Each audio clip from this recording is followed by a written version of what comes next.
don't shut down for longer than, 2 weeks or 3 weeks or 4 weeks or something, you're continuously operating, you can be a non-conforming use.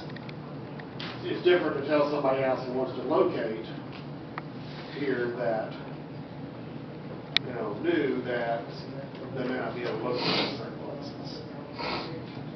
So that's 2 things about the recommendations. And when I go back to, we talked about it a little bit, and again, it adds work for whoever is placed in charge of it is. You still have the authority to regulate the operation, not so much just the location.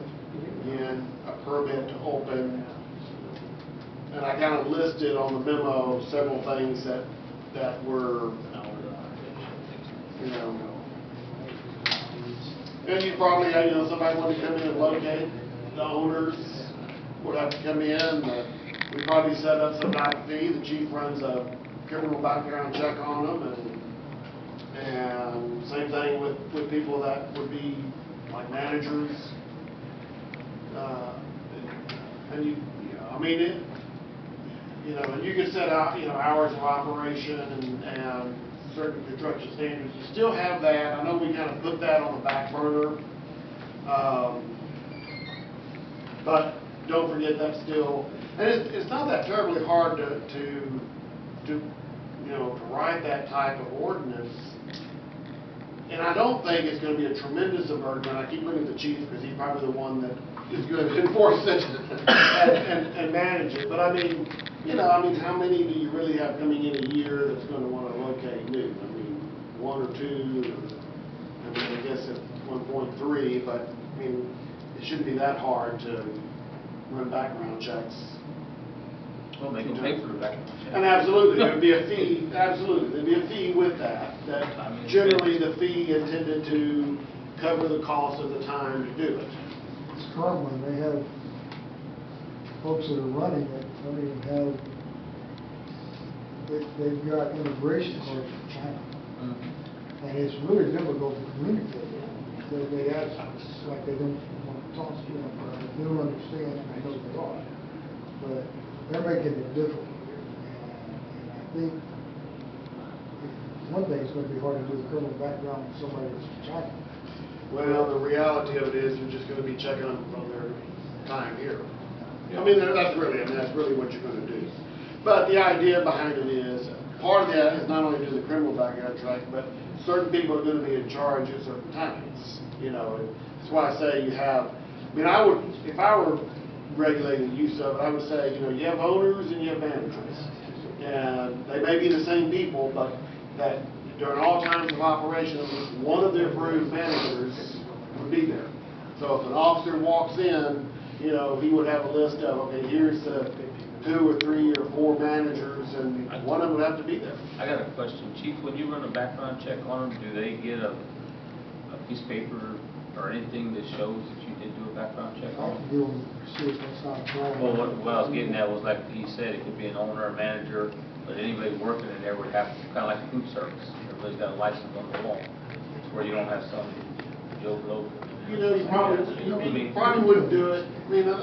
I'm trying to keep, you got a balance that it is an otherwise legal business with the potential of, what could happen there. The safety issues is really what you're dealing with. So the guy sweeping the floor probably doesn't need a background check. But the guy in charge who's not managing it at the time probably does.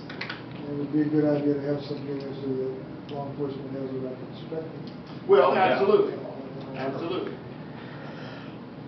1.5 and 1.6 say a game room lawfully operated. Haven't we already shown that they're not lawfully operated? Have you done that? Only the ones that are caught got catch. Have they pled guilty? Well, that's They've true. been charged. They're still innocent. They're still innocent. So you haven't proved anything yet. Allegedly. So I know the point, but let me throw this out also, because you step off into this deeper and deeper. Yes. These regulations, and you look around, you did some research on it, and they're all across the board. You know, some of them are regulating it for the purpose of, frankly, just making money. And some of them are regulating it with the purpose of keeping them out. But there are very, very few test cases out there that any of these ordinances have been challenged to the point of you have a opinion by even an attorney general opinion or a appellate court decision on whether they're valid or not. And the only exception to that is City of Houston. And there has been some litigation in the City of Houston which generally said that they could do it. They could be regulated, but didn't go much further than that. So again, keep in mind we're even though there's a lot of cities out there that have made attempts to regulate, you know, you may not want to be the test case. Well, I did read, I was looking when I was studying that, there is the Attorney General did send me an opinion that was made several years ago. And it basically says it's illegal to give any price that represents money. And that's what they're doing. Right, but his opinion on what their activities were, not whether they could be in business or not, and whether they could be regulated. Right. Type of people that go. Would that go in this? No, I think that would have to be a separate ordinance, because this is an amendment to a zoning, right? This deals only with zoning. Only That with would be zoning. like a game room ordinance? Yeah, we have to adopt something there, or we could do, and we could easily do that. But- So did the city of Houston have the number of feet it could be located?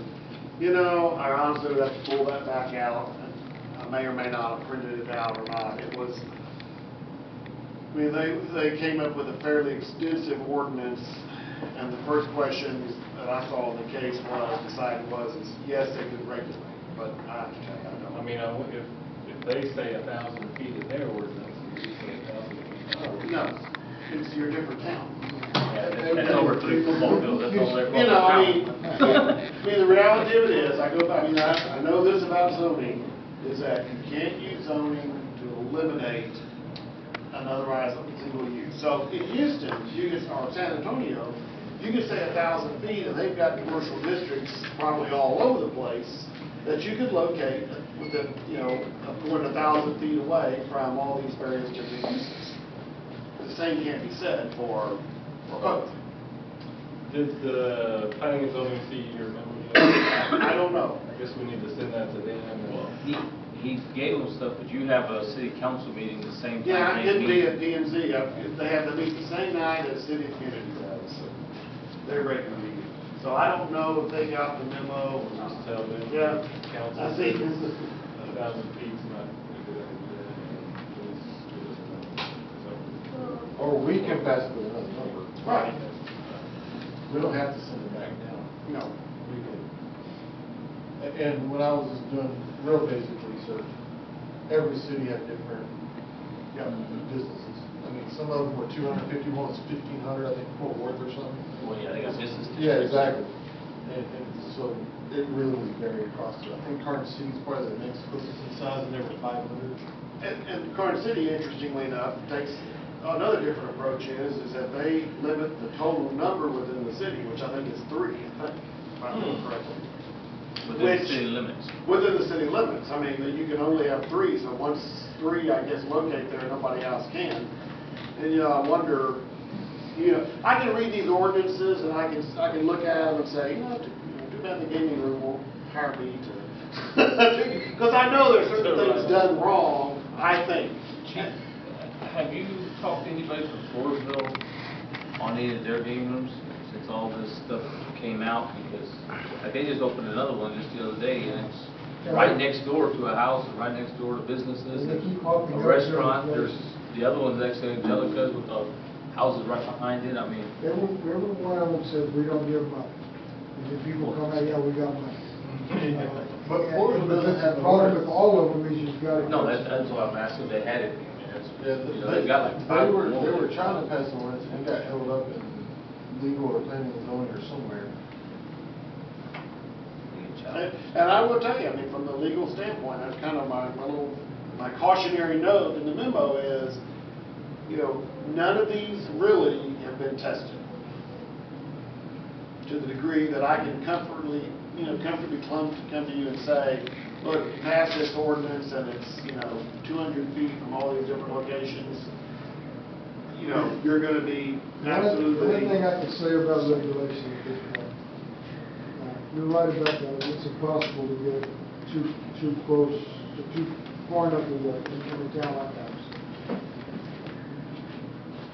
Regulate them and how can I say this without saying it? By charging them a fee and telling them we're going to investigate, we license each one of the machines, license business and things like that. At least we have the ability to go in there and watch it. And then when they mess up, and we catch them messing up, and that. That's how they did it last time. And each one of them, they don't just catch them once. Make sure that it stays that way. They do three cases on it. It's impossible for me and my guys to do it here. I was in contact with the Attorney General when Tackett raided these. And he went to TABC, I went to the Attorney General, and he's already got his own problem with there, so they were a little bit slow getting back with me. He got back with me about a week after Tackett had already done this. But I'm still in contact with them because we had two, we're back down to one right now because we've already had a talk. We're down to one. One business that's doing the airline. And I have another question too, because, a game room consists of 8-liners or whatever it may be.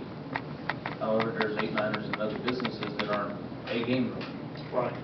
Well, that's what I was talking about. So I mean, According to our zoning ordinance. And as long as they don't give any kind of a reward, or gift or something like that, it remains that way. As long as most of these places and even bars, if they have these 8-liners, they just give you more games. That's perfectly legal. Poth Food Mart has, I think, 5 of them in there. And I had people come to me and say they were giving money. So I went over there, so did the TABC. I didn't really know. We talked to them. We went over there and said, we catch you gambling, you're going to lose all the stuff that's in the store, you're going to lose your liquor license, that's all your income. We shut them down right now. And they're still in there. He asked me about what they use those tickets to buy. I'm not going to sell them alcohol or anything like that. I said, they buy milk, candy, anything, it's utilizing it as money, that's illegal according to state law. You cannot do anything with money or anything that represents money. He says, okay, I'm not going to do anything. To answer your question on the definition, it says, game room means a building facility or a part of the building that's open to the public and contains one or some of buildings. That's what I'm saying, but like you said, the food mart has 5. So is that considered a game room because it's open to the public? Yes. It has more than one. Well, or you can choose, we put the option and you can fill that in, or some number, because I know you have a situation where a lot of times a little convenience store has 3 or 4 or 5, or how many of them sitting in there too. So you could decide, hey, somebody's sitting there with 5, you're not going to count it as a game room. That doesn't mean it's not regulated, but. Going back to the history of when this raid came down, and you will see it here in the other side of the Mooresville, there was also a game room on 775 that they investigated. They got permission from TABC to hire up someone to investigate these 5. One of them was running perfectly. He was doing what we just talked about, either gifts. I don't even think they were doing that. I think all they were doing is giving them more games. They investigated it 4 or 5 times in there, not a problem. And all the other 4, just got money.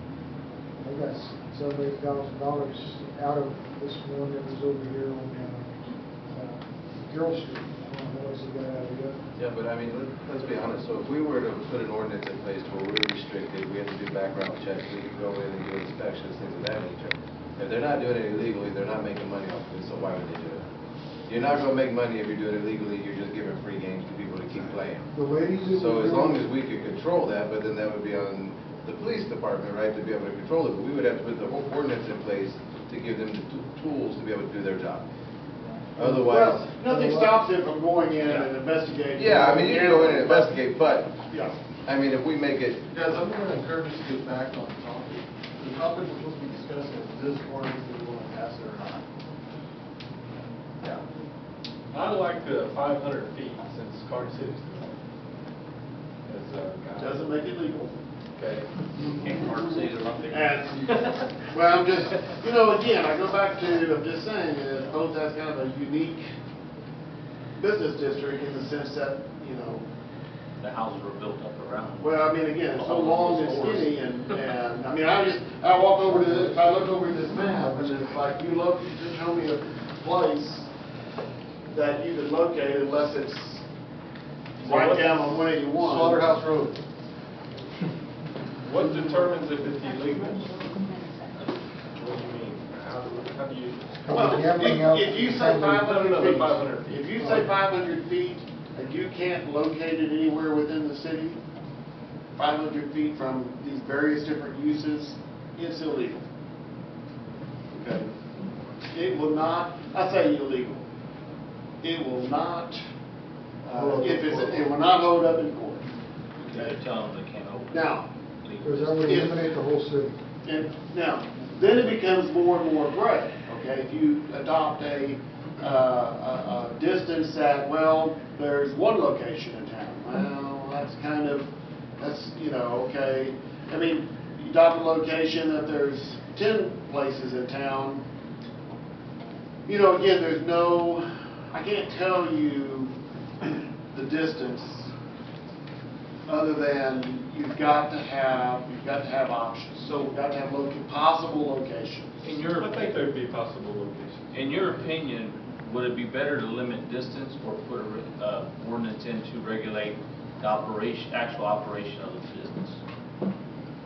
Well, Because then you don't have to worry about I think, someone challenging. But actually, I mean, honestly, back to Keith's point, that's kind of a moot point right now, because all we're here to discuss in action is if we're gonna approve or deny the amendment that planning and zoning has given to this, and they're recommending 1,000 feet. Do we wanna approve that, or we do wanna deny it and then investigate it? Basically what we're here to decide on. or we could make. Or we can make it 300 feet, we can make it 100 feet, but I don't feel comfortable throwing a number out there unless I can legally say that, yeah, it's possible. Or at least looking at the map. Yeah, and trying to figure it out, but. I got a question.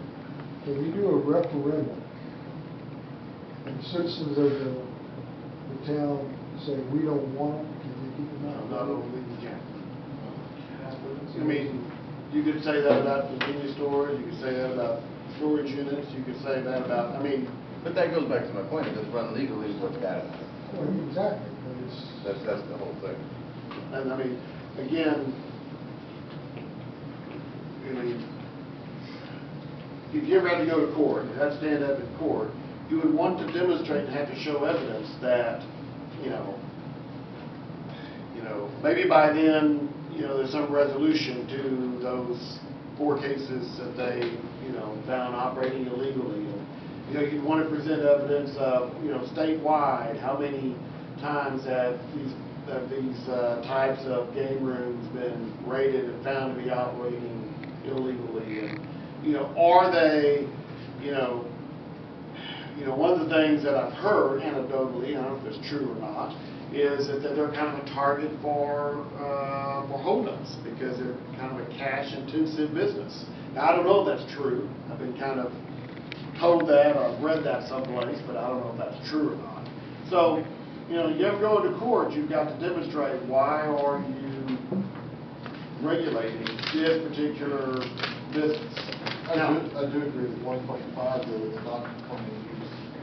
We probably need to look at that pretty tight.